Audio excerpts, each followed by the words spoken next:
You're a brand new agent, you just got your license, and you are going to just kill the real estate world. You team up with a broker, and then what do? If you just sit and wait, then you're not going to be successful. So there's teams. You can join a team. You get a percentage of your money or the team's money. You get a cut. You do get some really good experience there. If you are wanting to be more of a solo agent, then your broker may or may not provide leads. But one thing I will remind you is if a broker does provide you with leads, they are going to ensure that you follow up with those leads. You're not just really going to sit back and pull in a ton of business. It doesn't fall from the sky.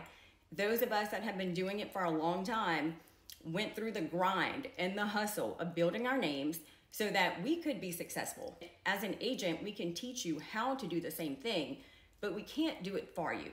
So if you're going into real estate, you're thinking about a career in real estate and you think, oh my gosh, I'm gonna have flexible hours. I'm just gonna show houses, pretty houses. They're not all pretty, by the way, when we start. We help the sellers to get them that way. But if you think that's what it's about, it's not. Showing homes is a very small part of our time, or at least my time as an agent. We are negotiating contracts. We're pulling comps before we put the house on the market. We're advising sellers. We're communicating. We're bringing everyone to the closing table. We are your best friend, your confidant. We're the only person that buyer or seller really gets to talk to, whether it's good or bad. If they're mad at the lender, they're talking to us. If they're mad at the title company or the other party, they're talking to us. So we get our clients through that emotional portion. So it's not just really go and show pretty homes.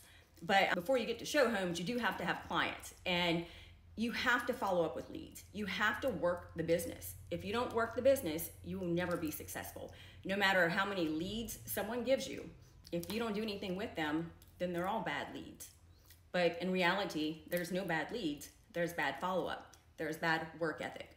So keep that in mind. I'm Crystal. I sell real estate in the greater Baton Rouge area here in Louisiana, and I have been doing this for 14 years, and I do love training new agents, but I do like to make sure that people have realistic expectations when they get into this profession, that it's not easy, but it is worth it.